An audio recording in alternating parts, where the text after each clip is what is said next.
Thank you, everyone, for joining us. I think we'll get started. My name is Gagliano. I'm a reporter for Reuters based here in D.C., where I cover the State Department. And we're gathered here today. Thank you, first of all, obviously, for joining us. Thanks very much to the Brookings Institution for hosting this event. Just to know that the event is funded by the Rubenstein Fund. So thanks very much for sponsoring the event. We're here to assess how the Trump administration is approaching the Middle East and how it is finding itself constrained both by dynamics in the region as well as domestic political dynamics here at home.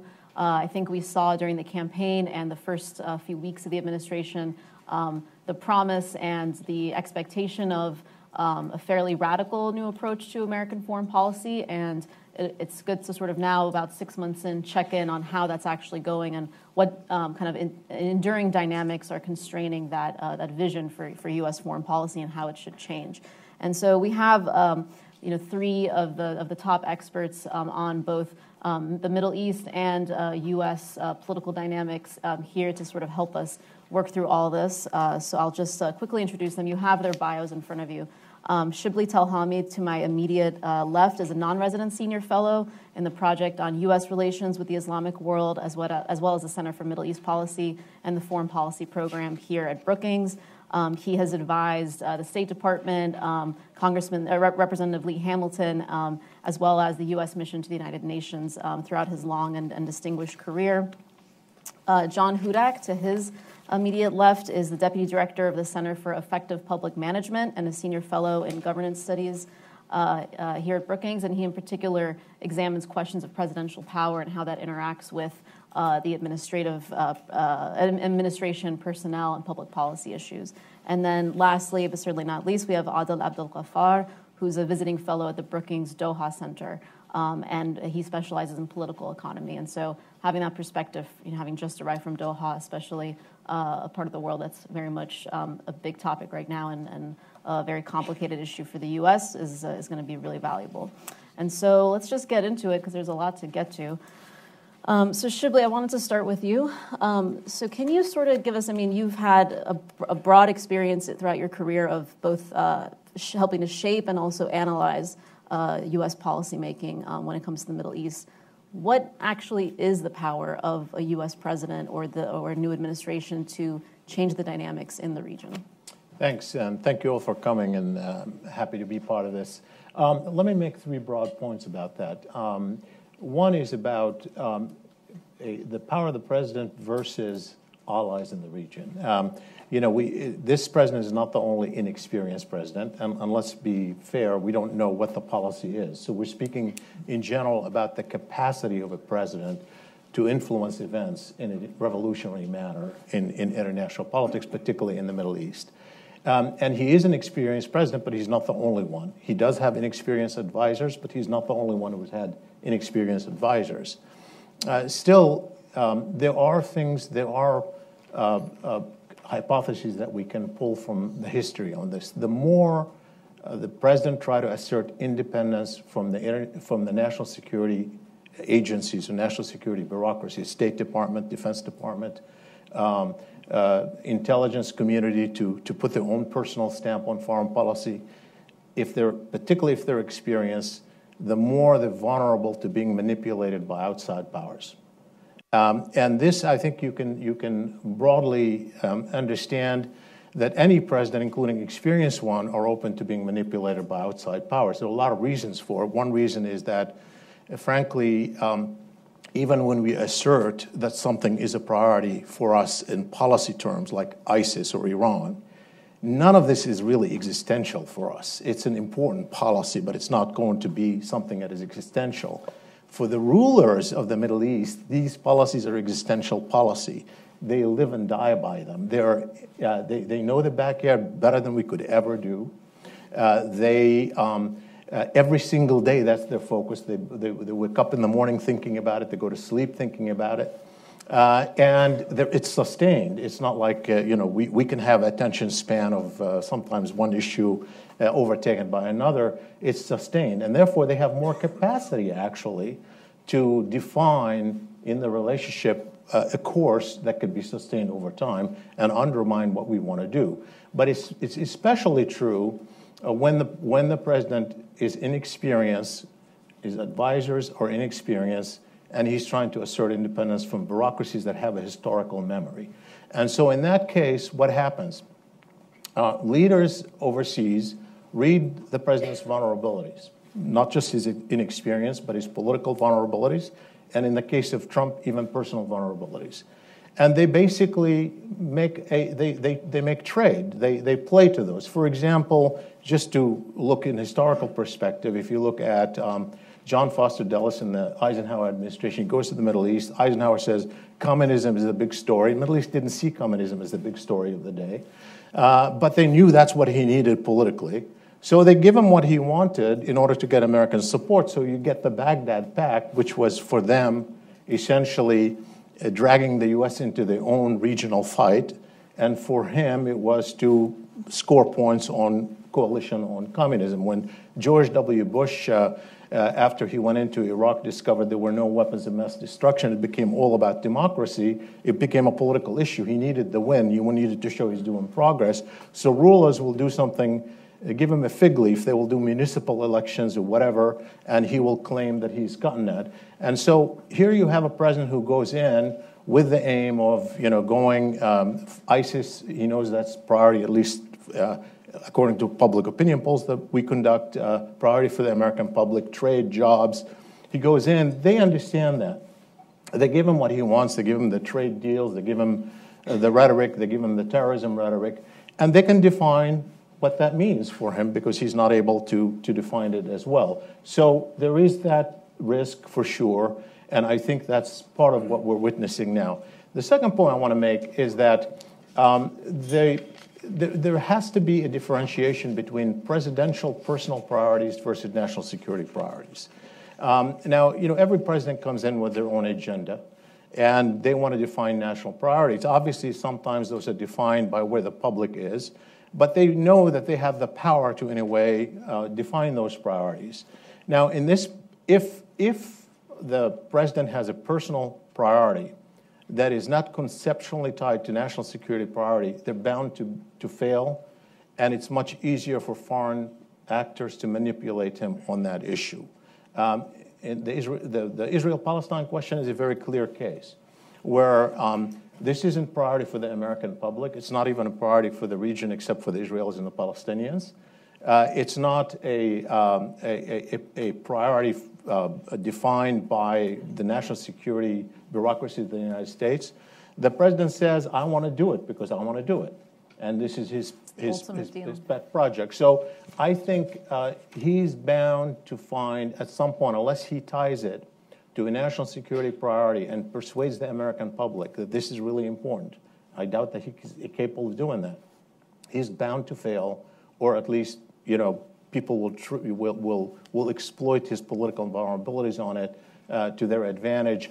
Even Obama, by the way, whose administration I advise on this very issue, failed, obviously, and failed in part because, in my own opinion, Obama talked as if the Arab-Israel issue was a priority for him, never acted that way. And if you don't, and never made the case to the American public, it's important, like he did with the Iran deal, and therefore he was going to fail. Now, the third point I want to make is about it matters where the United States is, where the president is domestically, the relative power of the presidency and the relative power of the United States. Now, if you contrast where we are globally versus where we were, let's say, in 1990, after the end of the Cold War, I happened to be advising the U.S. mission at the United Nations at that time when George Bush Sr. Came to speak at the General Assembly in September of 1990. This was a coronation of the United States as a global power, as a sole power. Influence was immense. We are not there now. We're a weakened nation. People are not intimidated by American power. There's a diffusion of power across the board. And domestically, maybe arguably we're the most polarized we've ever been, according to the polls that I have. The difference between Republicans and Democrats on some issues is 85 percentage points. It is a stunning difference. And For that reason, so what does that entail in the ability of the president to carry out a project? It entails that a president is less able to rally people around the flag, even in crisis situations, except if those crises are enormously big, like 9/11 or Pearl Harbor. Obviously, every president would be able to do so. But mini crises will not give a president the opportunity to rally people around the flag or to rally people around the world around the U.S. And that weakens his hand dramatically. We see that. Can the president, for example, drag us into war with Syria in this polarized community when there is no agreement on what the national security priorities are, and then use that politically to distract from other issues? I doubt it. And so, therefore, my own conclusion is the president has the power to disrupt. The United States is an enormously powerful nation, still the most powerful nation on earth. Don't underestimate that. But he has the power to disrupt, but not the power to write the rules. And so in the absence of that power, do you just see the dynamics in the Middle East staying basically as they are, this Saudi-Iran rivalry kind of continuing and deepening? Well, I didn't mention Iran deliberately. Obviously, it's a big issue. And I didn't mention a lot of other issues in terms of how they're defined. I think there's what's going on in the Middle East. Of course, the Iran-Saudi strategic confrontation is a central part of the strategic game that we're being drawn into, but we've taken sides on that. So that's an easy one anyway. But there's a bigger issue that comes with the Qatar crisis where we're being dragged into it. Let me tell you what that is, and I think maybe we don't all fully understand it. What's common to the four nations that have boycotted Qatar is that they all view political Islam, especially the Muslim Brotherhood, as an existential threat to them. They've declared war on it, and they don't differentiate between what we call in America moderate political Islam versus militant political Islam. So there's a big divide among people who say you empower even those so-called, quote, so-called moderate groups, you're going to inevitably empower the extremists. And therefore go to war with them, kill them, dry them out, cut their lifeline, and they see Qatar as their lifeline. And versus people who say, no, it's exactly the opposite. If you don't allow space for political Islam, which is a part of this landscape of the Middle East, what you're going to do is push people to become more militant. So we have this divide that is not just a country divide, but it's an intellectual divide. It's a philosophical divide. And we're being drawn into one or the next. And the one question that I was always asked by rulers in the Middle East right after Trump was elected, will he declare the Muslim Brotherhood a terrorist organization? Because that was part of the vision that they saw for the Middle East. And so we're being drawn into that, and it's bigger than just the Iran issue. So, John, I want to turn to you. I mean, one question that sort of comes to mind for me is when we're talking about whether President Trump can achieve his foreign policy priorities is, what do you see are actually his foreign policy priorities? I mean, we've seen instincts, we've seen certain gestures. Obviously, there's the drive to get rid of ISIS and destroy ISIS, and possibly an antipathy or hostility towards Iran. But when it comes down to more detailed analysis of sort of what he wants to achieve, how do you read that? And we can get into sort of where that conflicts with either Congress or the rest of the administration. Well, the president's foreign policy ideas or goals or true policies are evolving, I think. It's not clear from his campaign rhetoric and matching that to his behavior early on in his presidency what those goals truly are. We have some idea. We know that he wants to defeat ISIS. That's clear. That's a goal of everyone in the world but ISIS. And so that's not outside of the norm. But the president also promised that 30 days into his presidency, he would have a comprehensive plan to defeat ISIS. And so when you start to, as I said, match campaign rhetoric to actual policy action, it creates this vacuum of ideas where we don't know first who's in charge of the president's foreign policy. Some days it's him, Some days it's his son-in-law. Some days it's the Secretary of State. Some days it's all three of those people saying different things on the same issue. And that becomes very dangerous. Jared Kushner doesn't say much. Well, that's true. Well, at least not in front of a microphone. And so it creates this other more dangerous challenge, and that is early on in any presidency, world powers and even non-world powers try to test a new president. And they usually try to test a president to understand what his strength is, how involved he's going to be.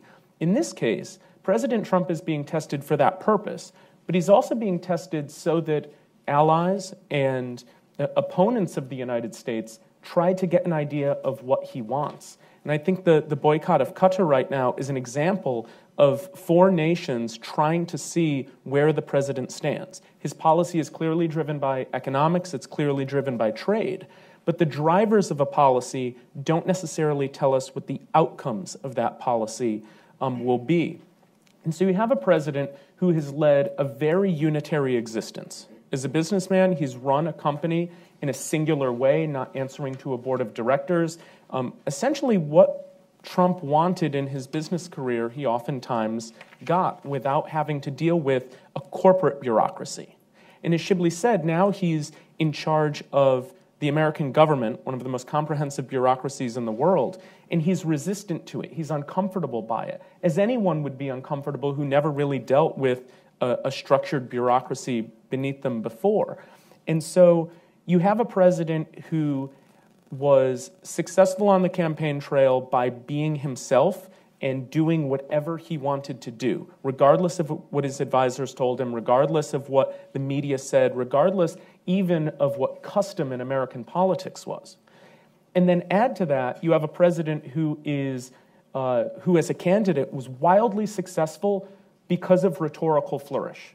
By saying things that were oftentimes outside of the mainstream of American politics and American political norms, and every time he did it, he succeeded because of it.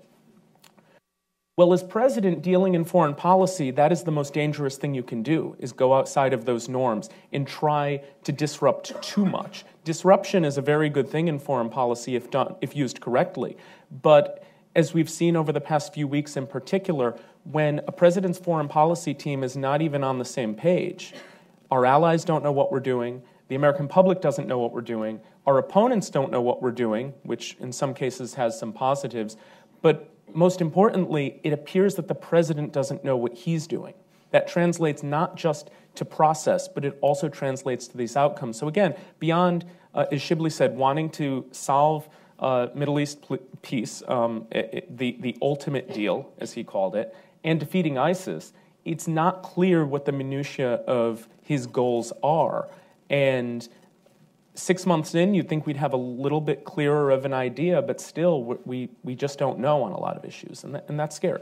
So is there, and we'll get to kind of when we talk to Adel about the foreign players and the U.S. allies and how they're going to step in, but is there a domestic entity, and I hate this term, the deep state, when applied to America because it doesn't really apply, but is there a foreign policy making body, a national security institution that you think would be able to step in the absence of a clear direction from the White House? Well, what we've seen in the Defense Department, at least, is the president being willing to delegate questions over troop levels to the Secretary of Defense. That's probably an effective goal for someone who has faith in the military institutions in government and not necessarily a ton of faith in himself in being able to make those decisions. We're not seeing that in other areas of foreign policy. So we're not seeing that in the State Department, for instance, where the president is delegating heavily to the Secretary of State, because even when he is delegating to the Secretary of State, other parts of his administration are undermining what the Secretary of State is doing. That is not just on policy, it's on personnel. We see a State Department now that is a skeleton crew. A president who not only is having trouble getting appointees confirmed, they're having trouble getting appointees nominated. There's reporting this week that Secretary Tillerson is irate with the Office of Presidential Personnel because his recommendations are being vetoed by the White House. That veto process with appointees happens in every presidency, in every area of policy, in every cabinet department. The problem is it's stacking up so heavily in the State Department, an institution where embassies go without ambassadors for extended periods of time. We now have 6 confirmed ambassadors and about a dozen nominated ambassadors. Many of these are in places like Belgium and New Zealand, and not the real trouble areas that the president is facing. And so, Qatar, for instance. Qatar, for instance, though that's a new vacancy, and it shows again a lack of appreciation for the import of the bureaucracy in any administration. Tillerson gets it. Tillerson knows he needs the staff around him. The president, his key advisors, and even the Office of Presidential Personnel doesn't seem to understand in a dangerous world with issues bubbling everywhere that having a lack of staff at the highest echelons of state is putting the president, not just his ideas at risk, putting his presidency at risk. This is a threat to the president because it means failure is more likely when you don't have the staff around you. He is creating liabilities for himself. All right, Ada, let's come to you. So you were just in Doha. Aside from trying to find a grocery store that actually has food in it, I'm sure you've spoken to officials there and around the region. Can you give us a sense? I mean, there was a pretty remarkable day, maybe a couple weeks ago, where Secretary Tillerson made a statement on the Qatar crisis that was quite diplomatic and called on all sides to sort of cut their funding or focus on cutting terrorist financing, but then also called for the blockade or the sanctions to be lifted. And then just about an hour later, President Trump sort of made a statement in response to a question that very much undercut that and was quite much harsher on Qatar.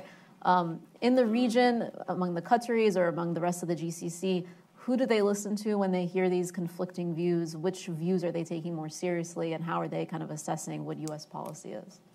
Well, of course, that's the million-dollar question. As people in the region look at the U.S. position, there are a number of conflicting opinions within the administration. So it's actually been a remarkable week. You have the president tweeting against Qatar as a funder of terror, and at the same time you have the Department of Defense organizing military exercises with the Qatari military, and also the sale of F-16s and other weapons that have already been signed on.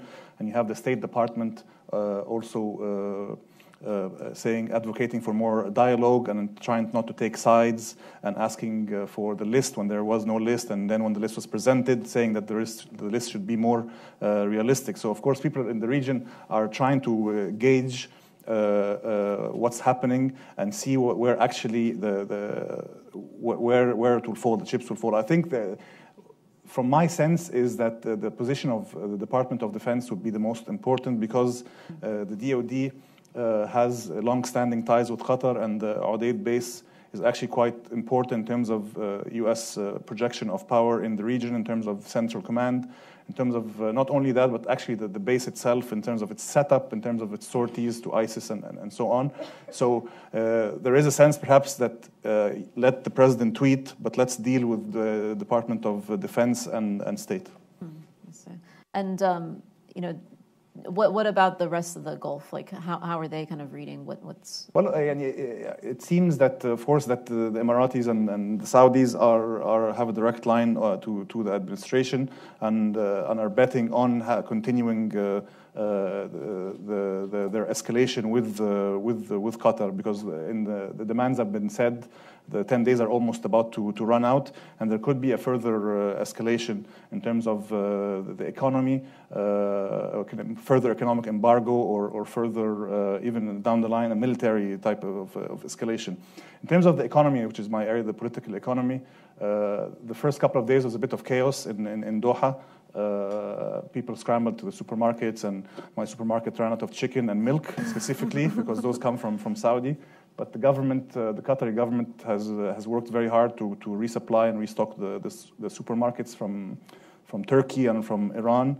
But of course, flying in fresh food is actually very costly, and the government is perhaps subsidizing the cost and doesn't want to transfer the cost on the consumer, because that would create further panic. Another element of the crisis is the confidence in the Qatari financial system, which has taken a bit of a dent. So we have Fitch and Standard & Poor's have downgraded Qatar. They still have very good credit rating, but there's been a downgrade.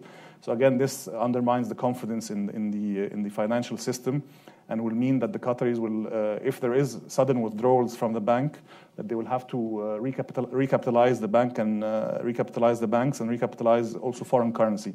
A lot of the expats, of course, the first instance to run and try and buy US dollars and try to transfer. So there was a bit of a dollar shortage, but the government has moved in to fix that shortage. The final aspect, and doesn't get focused on, is the aviation. So Qatar Airways is hemorrhaging money. Personally, the flight I took to New York had to fly northwards via Iran and then Turkey. Previously would have just flown over Saudi Arabia, so that added the excess. So imagine every single flight is costing more fuel and putting pressure on the airline. And I think there's also a mini battle. There's a battle happening at the state level, but even amongst the airlines, because if you look at Etihad and Emirates, they're actually under pressure there in their own way. So Etihad has bought Alitalia and has been suffering from that purchase. And of course, because all three Gulf airlines are suffering from the laptop ban, which was designed to help the US airlines, I think, in my opinion. And also in terms of new aviation technology, new airlines like the 787-10 and the A350-1000 actually have longer range now and use less fuel. So that means that the GCC, the hub, the Dubai model or the Doha model of having to stop over is coming increasingly under strain.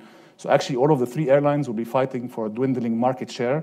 And the current crisis is perhaps also partially designed to clip the wings of Qatar Airways, so to speak. And we're in Doha in general being like sort of a rising kind of Dubai light, or Dubai maybe 10, 15 years ago. It's sort of rising as a center for expats, for banking, maybe not to speculate on maybe that being a reason, but it's definitely factor to consider. The economic factors definitely seep in, and I think that Qatar's neighbors see them as a bit of a rising power, and in terms of financial, in terms of the World Cup, in terms of this, so they're perhaps seeking to clip their wings in terms of the diplomacy and so on. Qatar has over the past 2 decades been projecting soft power way beyond its borders, trying to influence and support its proxies in Egypt and Libya and Turkey. So actually now, instead of projecting power outside its borders, they have to focus on defending their own borders. Yeah, just to follow up on the question that you raised about sort of the contradictions, the White House is one place, the Department of State is in another, the Defense Department. How does that play itself in the Qatar crisis? The reality of it is that the leaders in the Middle East, particularly the Saudis, have always preferred to deal directly with the president, have a personal relationship, historically. Even when, in fact, presidents did listen to bureaucracies, they preferred this line and making personal deals with the president. In this case, they get a dream president who wants to be a one-man show. And they can ignore almost everything else as noise because they think they have a deal with him. They can ignore everything else as noise. And obviously, you can see how everybody else comes on board. They try to modify him a little bit to say this is what he meant, this is, and so forth. But it doesn't really work. Now, where then would the pressure come from? The thing that we need to keep in mind here, this is not only a crisis between Qatar's foes and Qatar. There are third parties involved. I mean, we're talking about economically. You're talking, there's billions of dollars of trade. There are companies that are affected. International companies. There are governments that are being put under strains. They're being forced to take sides in a way that they don't want to take sides because they have dealing with Qatar and with the Saudis, including American companies, to the point that we see Senator Corker. Essentially saying, no arms deal unless this crisis is settled. There's a lot of pressure from third parties, and that's bound to show up on Trump because the people that he deals, the business world in which he acts, and other countries, third-party countries that have interests that get caught in this crisis, that's more likely to put pressure on the White House than the Department of State. Maybe Department of Defense, but I don't see strain particularly with Department of Defense because they're not so much affected by this crisis in the sense that they're maintaining a relationship with Qatar. Qatar doesn't really want to sever that relationship because that's an anchor for them. And so they're not directly affected. On the margins they are, but I see more of the pressure coming from third parties. Not to make this panel just about Qatar, although it's a really fascinating discussion. If we could maybe talk about the Arab-Israeli peace process, negotiations, whatever they sort of are at this stage. Jason Greenblatt, one of the president's envoys, has gotten rave reviews in terms of his engagement with all sides on the issue. But there was this meeting recently between Jared Kushner and Mahmoud Abbas that apparently did not go very well, and sort of leading to sort of anonymous speculation that perhaps President Trump will lose his interest in the issue. Either of you sort of want to weigh in on what the Trump administration's influence on this very long-running conflict could be? Well, first of all, what you said was, of course, true. That is that there are reports that Greenblatt is being welcomed. People find him to be a good listener, to be a professional, to be, visiting with refugees. I mean, going on a variety of issues.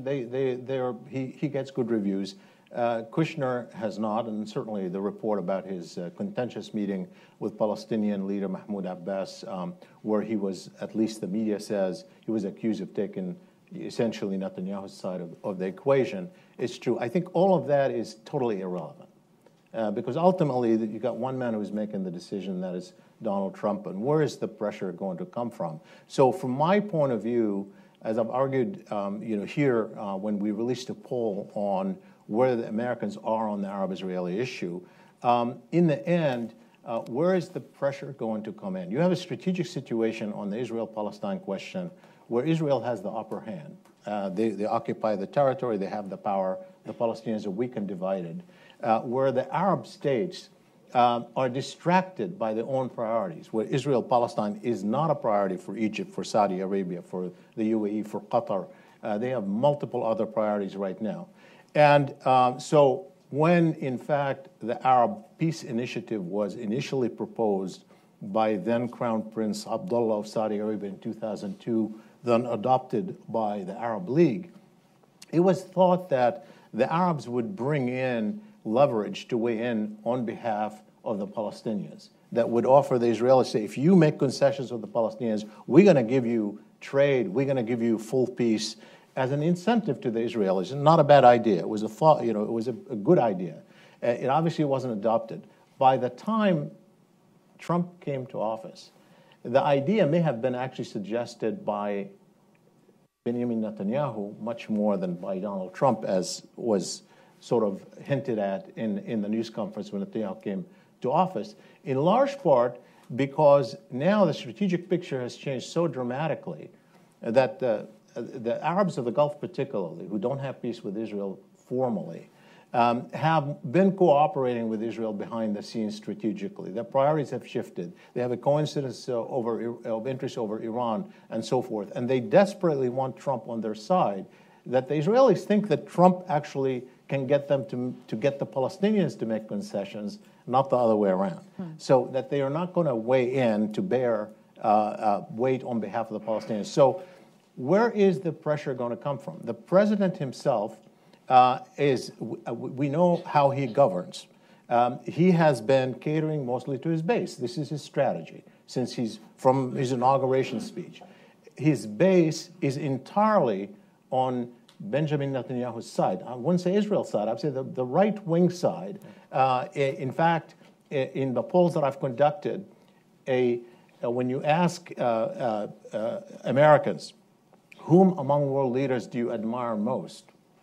In an open-ended question without reference to the Middle East, in much of the past year, Netanyahu was number one among Republicans and among evangelicals who are the core base. And in the most recent poll, he was only second to Donald Trump. So his constituency isn't going to obviously push him to weigh in. And then the individuals who are advising him, Kushner in particular, obviously understand the Israeli side a lot better than they understand the Arab side. They have no experience with this at all. And to the extent that they have it is through the relationship with Israel that they've had. So where is the pressure going to come from? Where is the equalizing going to come from? How is it possible to have a fair solution that would be acceptable to the Palestinians? It's really hard to see. When you add to this what I started with in my first remarks, which is that this is not a priority issue for Americans. It's not a priority issue for Congress. It is not a priority issue even for the Middle East. And it is a priority issue because the President of the United States said, wouldn't it be nice for me to make the ultimate deal? And that's just not enough. And just to jump in quickly, this is, I think, the first example of the president learning just how complex foreign policy is. This is not just a two-party negotiation, or if I can agree with Israel, or if I can, that we will get to a certain end. One state, two state, whatever works. Exactly. His campaign rhetoric was so overly simplistic on how achievable peace in that region is that it showed, I think, on the grandest of stages, his amateurism. And now he's starting to understand that if you move one item in that region, 15 other items move in response. And so you're starting to see a disintegration of the rhetoric of simplicity when it comes to this. I think the first step in that direction was the president very quietly signing a proclamation that the embassy would remain where it is in Israel. This was the easiest thing for candidate Trump. I will become president and I will move the embassy. Functionally, it's actually pretty easy for the president to do that. Just put up a new sign at the consulate. Exactly. Just, yeah, screw a new sign into the brick and you have a new embassy. But as the president came into office, as he started to actually take his his national security briefings, and as others in the region and others on his team weighed in, he began to realize, oh, there's a lot more than just putting a new sign up. There's a lot more than just sending my son-in-law there and having him sign a contract that everyone can agree on. It's a lot harder than building a building. And it's good that the president is learning this, but it is one lesson among many that the president has to learn in this context, particularly in this region, that it's not, Shibley's right, every one of these leaders wants a one-on-one relationship with the president. That's what they're used to, that's what they thrive, and that's particularly what they want from Donald Trump, who again has led such a unitary existence. And he's starting to realize that just getting along with Benjamin Netanyahu, or just getting along with a single leader in another country is not enough to get done what he effectively wants to get done, again, whatever that is, and what is going to be best for his base and best for our partners in the region. Well, so we'll get to your questions very shortly, so get those ready. I want to ask you, John, on the healthcare fight domestically, Congress has really taken the lead as opposed to the administration, and sort of translating that into foreign policy. Where do you see, what issues do you see Congress sort of taking the lead on in terms of shaping U.S. policy? One that comes to mind for me is Iran, like new sanctions on Iran and how that might change, whether the administration wants to keep the Iran deal or not. If there are these new sanctions that were passed in the Senate bill, what that means actually for the deal and whether Iran will continue to comply and how. But I don't know if there's something else that comes to mind or if you want to talk more about the Iran. Well, no, it's a great question. Foreign policy in the United States is something that is left almost exclusively to the president. Historically, that's true. It has been true up until this year. I think what's been most remarkable over, in particular, the past couple of weeks is how much the Congress is taking a leadership on foreign policy in the absence of the president. So you see Iran and Russia sanctions that the president, at least on the Russia side, is trying to undermine in the House. But that is something that happens sometimes when Congress is controlled by the other party. They say, we disagree with what the president is doing on foreign policy. We're going to make these grand statements that will either be non-binding or things that the president can veto. That's not odd. But when the party of the president is controlling Congress and you see this type of foreign policy activity, it's staggering.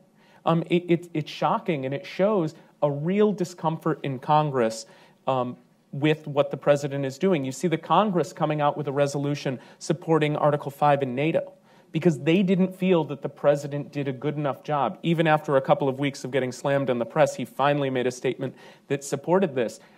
That is not what Congress's role traditionally is. It is certainly not what a Republican Congress's role should be under a Republican president, but you see people like John McCain and Lindsey Graham and Bob Corker and leaders in the House as well quietly throwing their hands up and saying, if he won't do it, we will. That's transforming foreign policy, not necessarily worldwide, but in terms of the institutional governing norms that we have in the United States, because Congress feels like it needs to fill in that gap where the president is left open. Well, Shibli, you advised Congressman Hamilton. I think one of his issues that he's focused on quite a bit is, after his political career, is sort of the balance of power between the legislature and the executive. And one of the many legacies of Donald Trump's era in national politics and in office might be that you see a sort of a devolution of power back to Congress as opposed to just being so centered in the executive. Yeah, I mean, it's interesting. It's interesting you mentioned Lee Hamilton. He was on my mind in the past week, not so much on this issue of the balance, but more on the partisanship, because one of the things that Lee Hamilton was known for is the bipartisanship issue, and obviously a man who focused on foreign policy. Even though he came just to as a footnote, which is interesting about the importance of bureaucracies. This is a man who joined Congress when he came to Congress, like most members who come from the Midwest and other part of the country, don't want anything to do with foreign policy. They want to go into something to do with finance or something domestic they can take to constituency. He was stuck on Foreign Affairs Committee. He ended up liking it and working with it. But I asked him at one point, where do you get your cues for what is the national interest? Because, we're talking here about, what is the national interest? He stood up against moving the embassy to Jerusalem. Not a politically, correct thing, and it cost him in fundraising. And I said to him, where are you getting your cues for a position like that? Is this your own person?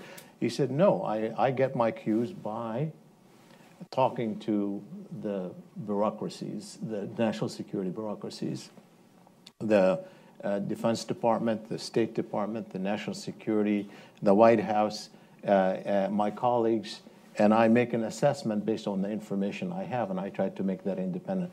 I don't know that we're there now. I don't see many people who do that at this point. The problem right now, I think, is less about balance and more about partisanship. I think the problem of partisanship, where you have the morning after an election is over, people start preparing for the next election, which puts us on a partisan course where you can't bring people together on national security issues, where bureaucracies become almost irrelevant. I won't say totally irrelevant, because obviously they have a role to play. And Congress, Congress's role is undermined. Look at what people think of Congress. They might not like Trump, but they like Congress even less. So that is part of the problem that we face. All right. Well, I think we could open it up to some questions. We'd love to hear from you all. This gentleman here. Thanks. Shibli, a question for you. Do you think this is the hard stop for U.S. support of democracies in the Middle East, whether it be circumstantial over there or us actually doing something about it? And a really quick question for Adil. Does the Qatari-Turkish pipeline have any role to play in what's happening now, and particularly the relationship between Turkey and Qatar? Let me be honest on behalf of Trump in this particular case. The U.S. never made democracy a priority in the Middle East, never, at any point in its history. And at some level, pretending like we did was self-defeating and led to contradictions. And George W. Bush used it instrumentally to advance national security priorities as he defined them, particularly as he got involved in Iraq War, the Afghan War, and the war on terrorism broadly. When they were putting pressure on Mubarak to do this and that, of course, they need Mubarak for his mukhabarat, his intelligence sharing on terrorism, on passage of military to go to Iraq War.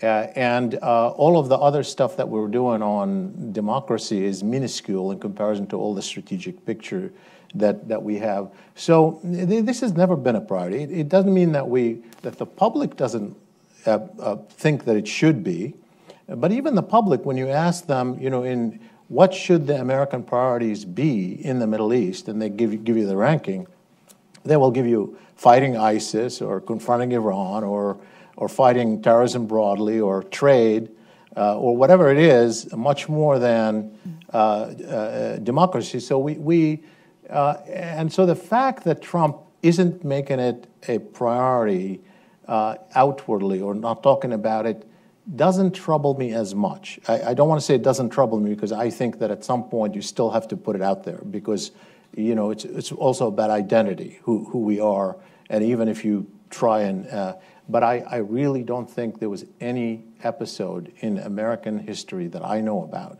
under any leader where you can say democracy was a top priority for American policy.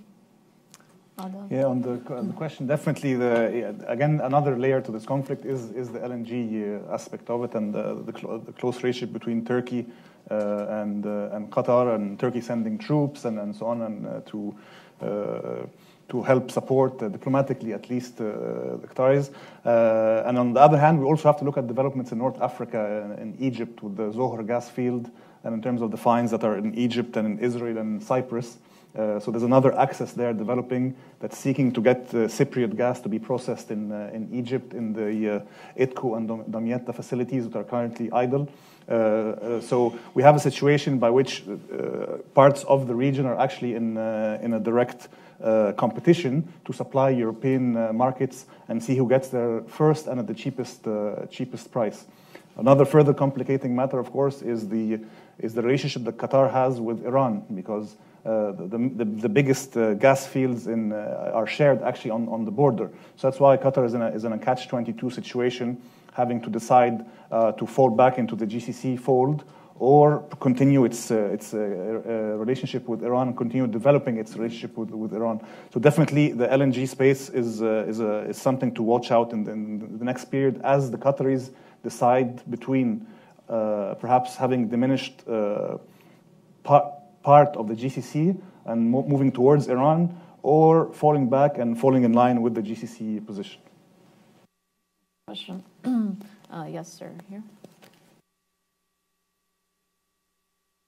Thank you very much for a great presentation. I'm Elliot Hurwitz, a retired person, formerly with the State Department, the World Bank, and the Intelligence Committee. Would anyone like to comment on the TV network in Qatar that the GCC states so heavily oppose? Al Jazeera. Yeah. I'm happy to do so. I wrote about it quite a bit, and I have 2 chapters in my most recent book on Al Jazeera about sort of where Al Jazeera is. Now, let's start backward just very quickly. That is one reason why Al Jazeera now is a target. It has been a target, by the way, all the way since it started in the mid-1990s, but particularly now because of the issue that I raised earlier, which is that Egypt, the UAE particularly, but also now Saudi Arabia, see the Muslim Brotherhood particularly, but political Islam broadly, as an existential threat. They go into war with it. And there's a war of narratives underway. There's a war of narratives. You can see that in terms of how they clamp down on information, the monopoly of information. The dominant media in the region is still mostly Saudi-owned, and in Egypt, obviously, mostly Egyptian-owned. And that is the big dominating narrative. And Al Jazeera is still the deviation from that narrative. It is the one that gives a different interpretation of events that clearly has some resonance across the Arab world, and therefore it is seen as part of the problem for them. Now, if you look back in the 1990s, in the mid-1990s when the Emir Hamad bin Khalifa started, the father Emir, started it, he actually started it because Qatar, after he overthrew his father and became Emir himself, he was the subject of attack by the dominant Saudi media that had become transnational and the Egyptian media. And he thought that by putting out a media that is more popular, he can steal away market share. and he can afford to make it as free as he wants because Qatar wasn't a major player in politics at all, and steal away market share. They succeeded beyond their wildest imagination. By early 2000, the 2000s in my polling, because I've been tracing it in polls for 10 years over the market share. By the early 2000s, after 9/11, it became the #1 station for viewership. That is, that 80% of viewers in 6 countries that I've viewed said it's either the first or second choice for news. It's an extraordinary number of people who are watching it. Now, with the Syria crisis and after the Arab uprisings, its influence declined in large part because Qatar itself became a strategic player. And so the narrative also had to be reflected on Qatar. Qatar wasn't a strategic player. Now Qatar is playing a role. And so what it said, particularly on Syria, which was related to where Qatar was as a state, undermined it because the Arab world became very divided. So it's certainly seen by its opponent as part of the problem. And I think, even if Qatar is unlikely to close it, I mean, it would be like if you close it, you close your identity. It's become identified with it. I can't imagine it. Who knows? But it's a strange world. But not likely. At a minimum, I think its foes are basically trying to ask Qatar not to criticize them directly and not to put out dominant faces of the Muslim Brotherhood on Al Jazeera. And those 2 requests, I think, are the ones that are probably being negotiated right now. Just a quick addition. I also, in terms of Al Jazeera, we look at it as an open voice and so on, but there are limitations to this. It's ultimately state-owned, and I think it's used also as a tool of Qatari foreign policy, and has hosted a lot of unsavory types from Jabhat al-Sham and Syria, jihadists and so on. So the Qataris have used it as a tool of foreign policy, and its coverage of Egypt in particular has been very pointy and really focused on Egypt and taking sides in terms of supporting the Muslim Brotherhood and so on. And also, for example, its coverage during 2011 of the protest in Bahrain, where it was focused on showing the Arab uprisings erupting everywhere, but Bahrain was not part of that narrative because they were supporting their Bahraini brothers at the time. So we have to be very careful as well. Yes, they are free media, but free media has limitations, and they're not allowed to criticize, for example, internal Qatari politics. Yes, ma'am, here. Hi, thank you very much for your insights. A question about where you think U.S. Syria policy is evolving to, particularly given the current power shifts in the region. And then a second part to the question, as the Syria crisis continues, of course, the refugee crisis becomes more serious, affecting the frontline states in particular.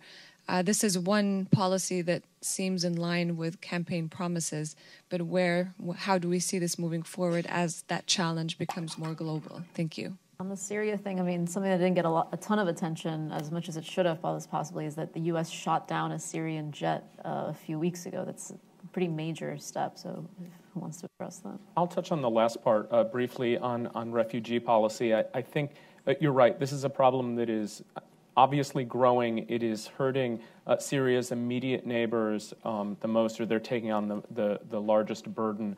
And it's also being politicized as well, obviously, around terrorism and other issues like that.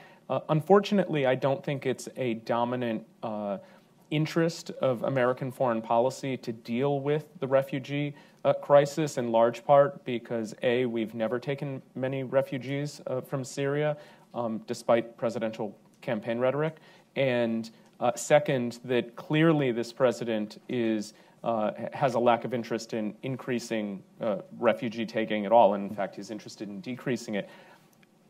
I think our European partners are obviously, and Jordan are obviously taking leads on this within the region and then beside the region, in a place where there's just not going to be American leadership on this. And it's a true humanitarian crisis. the refugee crisis itself. I think the secondary humanitarian crisis is actually the lack of American leadership on this. There's a lot that can be done, not necessarily even with money, but just with rhetoric and with bringing people together and trying to work out some better solution, not a solution, not the best solution, but some better solution that's there. I think there are certainly actors within the American foreign policy bureaucracy who have a real interest here, but you're not going to find it at the highest echelons of defense or state or in the White House. And so what we have now, what we had on January 20th, is likely what we're going to have for the next 3.5 years on that point. Well, I think, the broader policy, the president came in with an instinct that was shared by the American people, actually, according to the polls that I conducted, and that is that our priority in Syria should be about defeating ISIS, not about changing the Assad regime, and that on that issue, we should work with Russia, not against it. Those are the two things that he started with. Now, the reality, of course, has gone a different direction. And the reason for it, of course, his relationship with Russia has become far more complicated, in part because of our domestic politics and accusation of interference in our own elections. And that has set him a little bit more, against immediate cooperation with Russia. Second, his allies in the Arab world and in Israel all are uncomfortable. Remember that the Saudi Arabia and Qatar, as well as the UAE, were part to a policy to overthrow Assad, to support the opposition against Assad. This is, to varying degrees with different groups. And that was their priority. Their top priority was, in fact, the argument they were putting out there that defeating Assad is bigger than ISIS. They even argued that ISIS was an instrument of Assad. So there was a different kind of priority. And so he's getting some pushback also from his allies who don't want Assad to be a winner, but in particular because Assad winning means to them having possibly more Iranian influence in Syria, even possible military Iranian presence in Syria. So there's pushback coming from his allies. So you can hear that people he's talking to in the Gulf, his Israeli interlocutors, are giving him that message. And then, of course, there's the political story. And the political story is, we know this is a president who kind of makes up his mind, in a moment, apparently on very limited information, sometimes in a way that distracts, like what we learned about the decision to strike Syria when it was accused of using chemical weapons. It happened in 24 hours without even, sharing with the American national security agencies. And now, of course, the shooting of the Syrian airplane that the Russian has had put the Russian in a position to warn that if you do this again, we're going to react. And more recently, the threat with the accusation that Syria was preparing to launch another chemical attack, which is improbable in my own calculation, in my own thinking. It's improbable. Whether in fact it was intended essentially to say, see, they're not doing it, so my first attack worked. Based on my public opinion polls, the American public doesn't see any improvement in Syria since the first strike. So it's connecting it to just the absence of use of chemical weapons. But that led to a new threat by Russia, which was yesterday, that they would have to react kind of out of dignity. They use the term dignity. So there is a chance of escalation. And while I agree, with John on I think, sort of the broad trend is where we might be, I see a lot of risks for escalation. I really do. I have unintended escalation that could drag us into a fight in Syria that I think we don't want, and that is, I don't think the United States national interest would recommend, and the American public doesn't want. Let's do just one more very quick question and very quick answer, if I can ask you. Yes, ma'am.